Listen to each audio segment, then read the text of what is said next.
Amor que mata, de Albino Forjaz de Sampaio, voz Iba Mendes.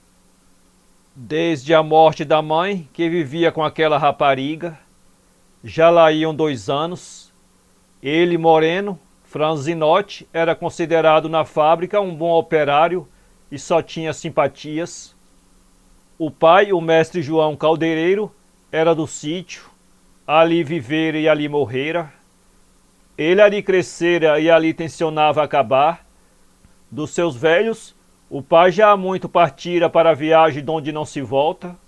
A mãe, essa tinha ele bem presente na memória, e fora até no dia do seu enterro que a vira a sua companheira, essa que ali dormia ao pé dele respirando fundo, erguendo e baixando a arca do peito num movimento rítmico regular. Ela era bonita, um amor, e ele queria-lhe como as meninas dos seus olhos, queria-lhe sem palavras, sem frases, sem fingimentos. Aquele era o seu primeiro amor. Tinha conhecido mulheres infinitas, mas nenhuma lhe tocara tanto como aquela. De nenhuma os beijos lhe sabiam tanto, nem o riso de outra lhe dava tanta felicidade. Por quê? Sabia lá.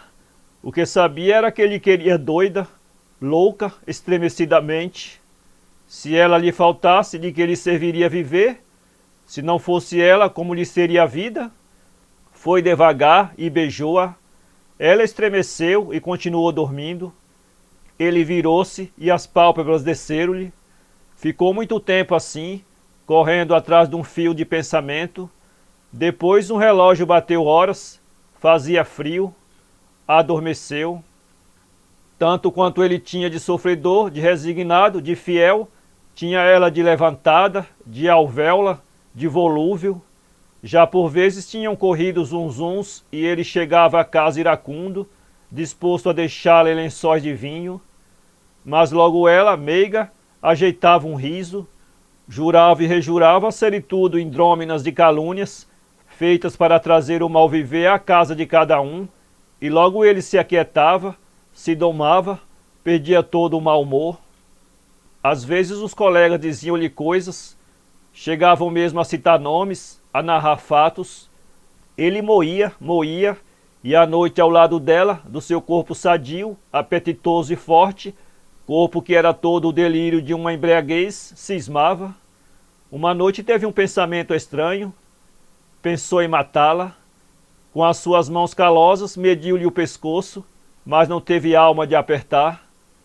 Ela abriu docemente os olhos e ele cobriu-lhe a boca de beijos, e toda a sua vida foi assim, uma triaga de mel.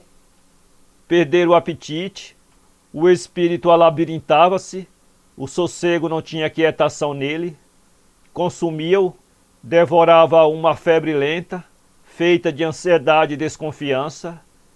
Queria rir e o riso tinha falho, encontrava-se farto sem saber de quê, e muitas vezes na oficina os colegas o acharam agarrado à lima, parado em meio de um trabalho, cismando, e diziam a rir: olha que assim morreu um irmão teu. Um sábado, uns camaradas ao vê-lo assim macambúzio, apertaram com ele para beber uma pinga, que o vinho espalhava, que tristeza não pagam dívidas, e que deitasse as mágoas para trás das costas, diziam.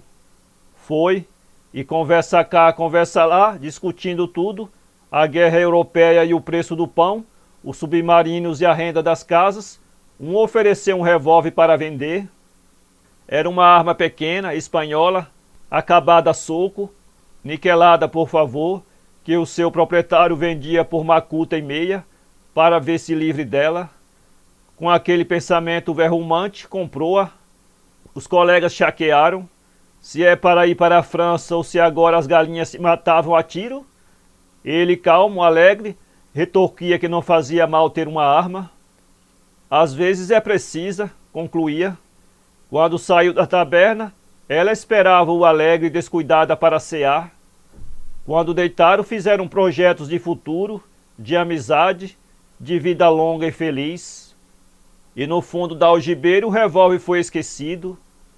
Passou tempo, E um dia uma boa alma foi preveni-lo à fábrica de que viesse ver como ela zombava de sua ingenuidade.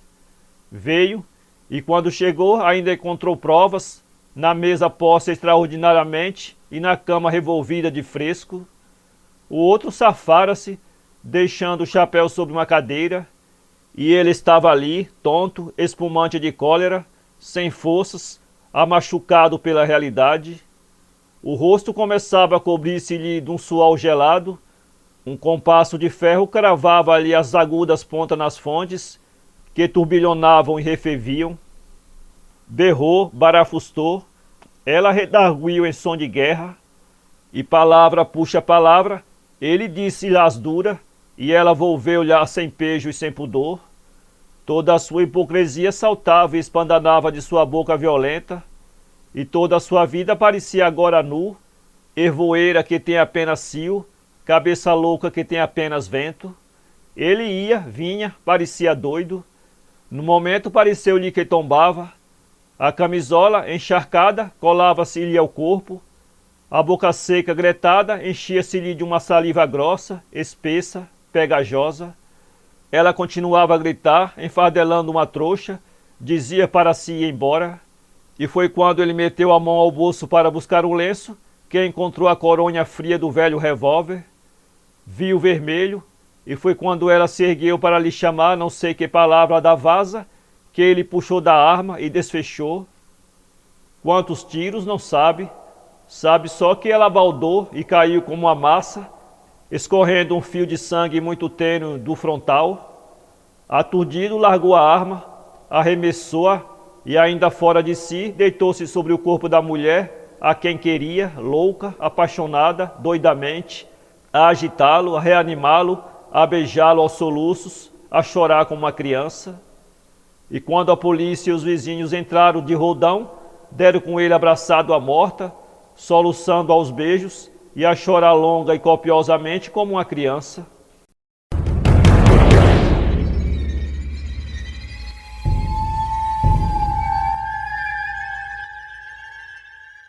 Para ler este conto, acesse www.poeteiro.com